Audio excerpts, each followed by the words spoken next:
네, 안녕하세요. 세계 속의 중독을 보는 장설구입니다. 자, 속보가 있습니다. 5월 4일 일요일이죠. 오늘입니다. 지금 촬영 시점이요. 5월 4일 일요일 오후 지금 5시 정도인데요. 이스라엘 텔아비브에 있는 유일한 국제공항이죠. 벤구리온 국제공항에 후티가 쏜 발사한 탄도미사일이 공항에 떨어졌다는 보도가 났습니다. 즉 요격에 실패한 거죠. 그래서 사실 최근에 후티가 예멘에 있는 후티가 계속해서 이스라엘 쪽으로 탄도미사일 계속 공격을 해왔고요. 이제 미국이 지금 후티에 대해서 공격을 압박 수위를 무력 공격을 계속 해오고 있고, 뭐, 영국도 같이 하고 있습니다만, 그 이후에 계속해서 이제 이스라엘을 향해서 후티가 지금까지 아마 한 10발 정도 탄도미사일을 쏜 것 같습니다. 대부분은, 이스라엘이 요격을 했거든요. 뭐, 요르단 상공에서, 아니면 또 다른 지역에서, 이스라엘 영토 진입 전에, 뭐, 사드나, 에로우 미사일을 이용해서 요격을 했는데, 오늘 아침 일요일 한 9시 한 20분경입니다. 텔아비브 벤구리온 공항에 날아든 탄도미사일 요격에 실패했습니다. 그래서 이것이 공항 현지에 바로 떨어졌고요. 그래서 거기에 대해서 이제 공항 시설이 좀 파괴가 됐고, 주변에 있던 사람들이 좀, 약간의, 부상이 있는 것으로 그렇게 보입니다. 그래서, 놀란 사람들도 있겠죠. 그래서, 아마 최초로 지금, 후티가 쏜 미사일이, 탄도미사일이 벤구리온 국제공항을 타격하는, 그런 일이 일어났습니다. 이게 이제, 왜 중요하냐면, 이스라엘 요격 시스템에 사실상 실수인지 아니면 요격할 할 능력이, 없었던 것인지 아니면 기술적인 문제인 것인지 이 부분에 대해서 아마 이스라엘이 계속해서 이제, 조사를 할 텐데요. 문제는, 이스라엘 공항이 뚫렸다. 즉, 이스라엘 방공망, 뭐, 아이론돔이라든지, 뭐 에로우라든지 아니면 사드라든지 이런 요격망에 좀 구멍이 생긴 건 아닌가. 물론 대부분은 다 요격을 했지만 이 한 발이 이렇게 떨어지면서 결국 다른 항공사들이 아마도 텔아비브 공항을 계속 운영을 할 수 있을지. 왜냐하면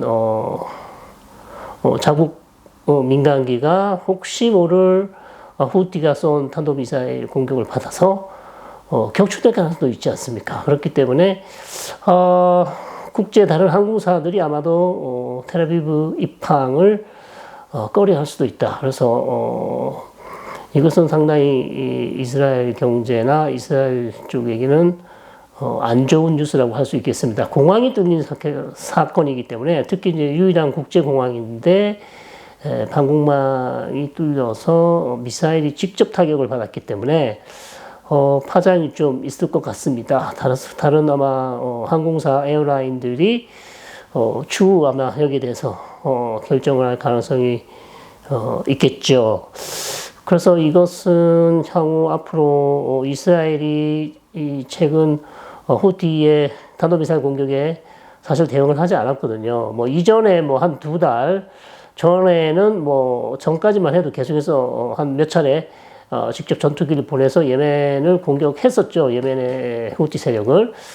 그러나 최근 미국이 계속해서 후티에 대한 군사적 공격을 확대하고 있고, 자 이런 상황에서 미국은 이스라엘은 잠시 반격하는 것을 중단하고 일단 우리가 집중할 수 있도록 도와달라 이렇게 이스라엘 측이 양해를 구했고요. 이스라엘 측은 그걸 받아들여서 미국 측의 요청을 받아들여서 아마도 예멘 후티 반군에 대한 반격을 자제해 왔거든요.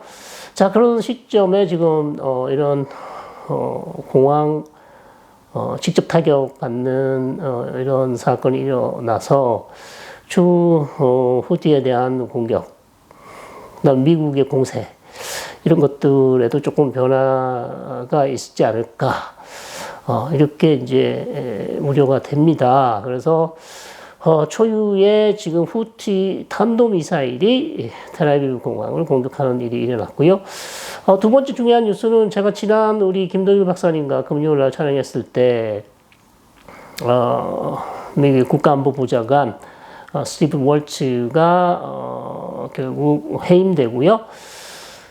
국가안보보좌관이 해임되고 그 후임에 아마도 위트코프가 들어갈 것이라고 제가 말씀을 드렸는데 사람이 바뀌었습니다. 그죠? 지금 위트코프가 아니고 마크 루비오, 즉 국무장관이 임시로 외교안보보좌관 자리를 지금 맡기로 했어요. 그래서 스티븐 월츠는 대신 완전히 해임돼서 지금 트럼프 대통령의 어떤 외교 정책에서 떠나는 것이 아니라 유엔 주 미국 대사직을 지금 임명할 것으로 보입니다. 그래서 월츠는 다시 유엔에서 미국을 대표해서 주미 유엔 대사로서 주 유엔 미국 대사로서 활동을 할 것 같고요. 이제 뭐 루비오가 들어간 게 상당히 지금 임시지만 상당히 흥미롭습니다. 원래는 이제 위트코프가 그 자리에 갈 것이다 이렇게 봤는데 일단 마크 루비오가 임시로 국가안보보좌관직을 맡게 됐고요.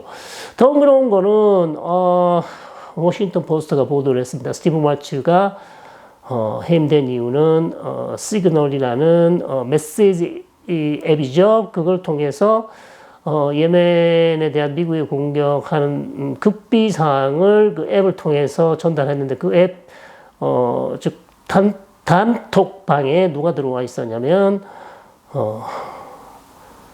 제프리 골드버그라는 유대인 기자가 들어와 있었거든요. 그래서 극비 사항이 사실 노출됐기 때문에 그 부분에 대한 문책이 아니었냐 이렇게 봤는데요. 그것도 있지만 더 중요한 것은 지난 백악관 즉 네타냐후 총리가 2월 달에 백악관을 방문했을 때 스티븐 월츠 국가안보보좌관과 이란에 대한 군사적 공격에 대한 허심탄회한 대화를 나누었고 여러 가지 계획들에 대해서 네타냐후 총리와 의견을 교환했다라는 그런 보고가 트럼프 대통령의 귀에 들어갔고요. 자, 트럼프 대통령으로서는 본인이 임명한 국가안보보좌관이 본인의 등 뒤에서 이스라엘 총리와 이란에 대한 군사적 공격을 논의했다. 그것도 본인의 제가 없이, 저 네타냐후의 아니죠, 트럼프의 제가 없이 그런 얘기를 했다. 이것은 상당히 기분이 나쁠 수 있습니다. 그래서 거기에 대해서 경로했다라는, 트럼프가 아주 경로했다라는 그런 보도가 전해졌고요. 그래서 아마도 이 두 가지가 가장 큰 이유 중에 하나다. 해임된 이유가 그렇게 지금 전달되고 있기 때문에 이것은 상당히 이스라엘에게는 상당히 외교적인 타격입니다. 왜냐하면 이스라엘 총리가 트럼프 대통령을 등 뒤에서 국가안보보좌관과 이란에 대한 무력 공격을 논의했다는 것 자체. 트럼프 대통령 상당히 기분 나쁠 수밖에 없는 얘기죠. 그래서 이런 보도가 난 것은 이스라엘 외교력에 상당히 큰 타격을 주고 이스라엘 앞으로 트럼프 대통령과의 관계에 금이 가는 것 아닌가. 큰 지금 어려움에 봉착한 게 아닌가. 이렇게 지금 보도들이 나오고 있어요. 그래서 이 지금 어려운 상황을 국면을 네타냐후 총리는 어쨌든 극복을 해야 됩니다. 네타냐후 총리실에서는 뭐 만난 것은 맞으나 우리가 스티븐 월츠와 대이란 대이란 공습에 대해서 논의한 것은 없다. 이렇게 얘기를 하고 있지만 이미 의심을 받고 있고요. 스티븐 월츠는 또 수지 와일스입니까? 미국 백악관에 있는 비서실장이죠. 비서실장도 사실 스티븐 월츠가 좀 문제가 있다. 우리랑 맞지 않는다. 이런 얘기를 많이 했다고 합니다. 그래서 전체적으로 지금 백악관 내에 제가 지난 금요일도 말씀드렸지만, 지난 영상에도 말씀드렸지만, 백악관 내에 강경파, 온건파가 있고, 강경파는 전통적인 공화당파죠. 그래서 미국이 힘을 과시해야 된다. 그 전통적인 공화당파에는 지금 마크 루비오와 스티븐 왈츠가 있다고 제가 말씀을 드렸습니다. 그리고 미 중부 사령관 마이클 그릴라 사령관도 역시 지금 정통적인 공화당파고요. 그 반대점, 즉 대척점에 있는 사람들은 아메리카 퍼스트라는 새로운 즉 트럼프 대통령의 어떤 슬로건을 따른 사람들이죠. J.D. 반스 부통령, 그 다음에 스티브 위트코프죠. 위트코프. 이 두 사람은 상당히 지금 온건하고 협상을 해야 된다. 이런 얘기를 주로 해왔습니다. 그래서 이 두 양 세력 간의 어떤 내부적인 갈등이 사실상 있어 왔고 그 백악관 내에서 그런 갈등 사이에서 결국 스티브 왈츠가 밀려난 게 아닌가. 즉 강경파 중에 한 사람이 지금 밀려나서 결국 유엔 대사로 가게 됐고요. 그 자리를 물론 또 강경파입니다. 마크 루비오라는 강경파로 분류되는 인물이 임시직을 지금 맡게 돼 있는 그런 상황이라고 하겠습니다. 자, 그래서요, 이 상황은 이스라엘에게는 상당히 큰 타격이라고 제가 계속 말씀드립니다. 이것은 이스라엘 앞으로 트럼프 대통령과 나타냐후 총리가 이 부분에 대해서 명확한 사과를 받는다든지 아니면 입장을 다시 들어보고 무슨 오해가 있는지 이런 부분에 대해서 얘기를 해야 될 것 같습니다.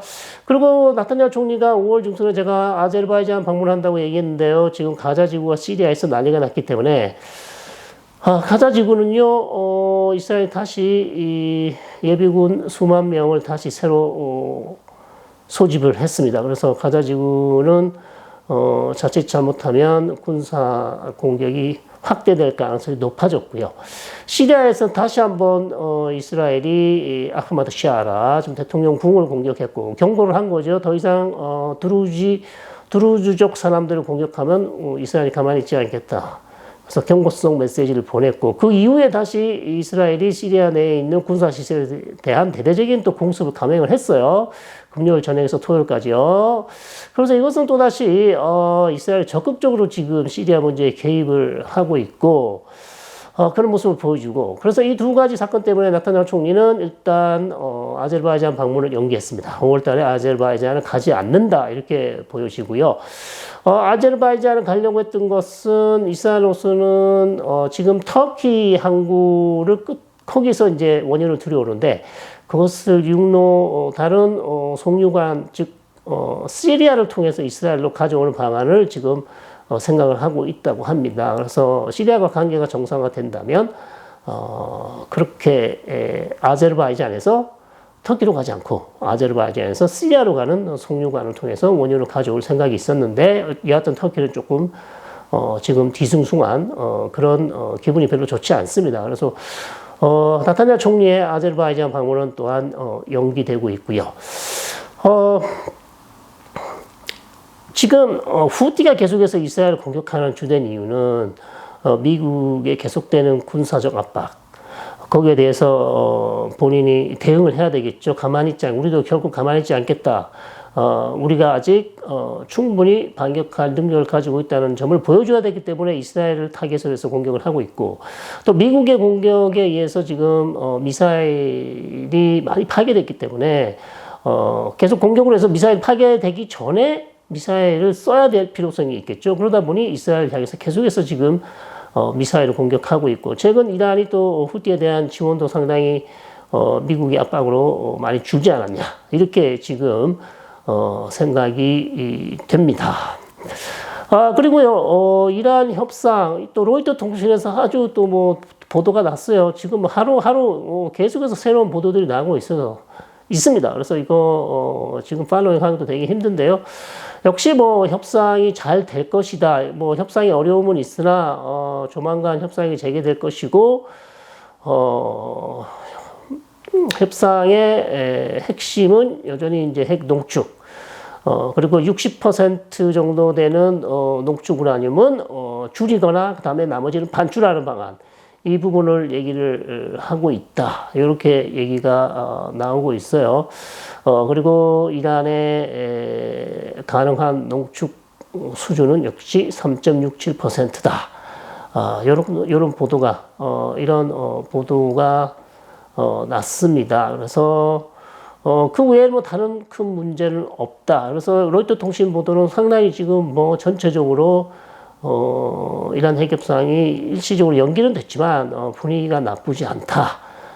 이런 보도가 났습니다. 그래서 긴급하게 전해드리고요. 그 다음에 시리아에서 계속해서 왜 아흐마드 샤라, 즉 HTS가 드루즈 주민들을 공격하는가. 결국 지금 HTS가 시리아 전체를 다 차지하지 못하고 있고 60에서 한 70% 정도 영토만 지금 영향권을 미치고 있기 때문에 나머지 부분에 대해서는 계속해서 자신의 영향력을 통제권을 100%까지 확장해야 될 필요가 있습니다.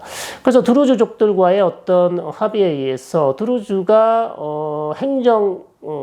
드루즈 마을 지역 또 드루즈 자치 지역이 결국 현 집권 세력의 행정 구역으로 편입이 되겠다. 그것까지는 드루즈 공동체가 합의를 했지만 무기를 내려놓으라는 현 집권 대통령 그다음에 시리아 정부의 요구에 대해서는 아직 드루즈가 반대를 하고 있어요. 중화기는 내려놓을 수 있으나 총이라든지 가벼운 무기는 여전히 우리가 소유를 해야 된다. 우리도 자위권 차원에서 최소한의 무기를 가져야 된다라고 반대를 하고 있다고 합니다. 자, 그런 측면에서 HTS, 즉, 현 집권, 시리아 정부, 그 다음에 정부 산하에 있는 군들이 계속해서 소수민족, 알라위파 이미 1000명 이상이 사망했죠.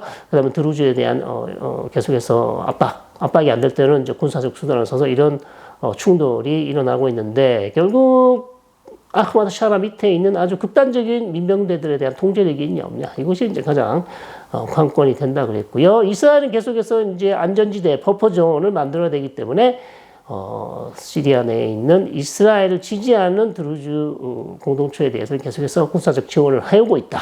그리고 드루즈족이 전부 다 지금 이스라엘 지지하는 게 아니고 지금 현 집권 아흐마드 샤라를 지지하는 사람도 있고.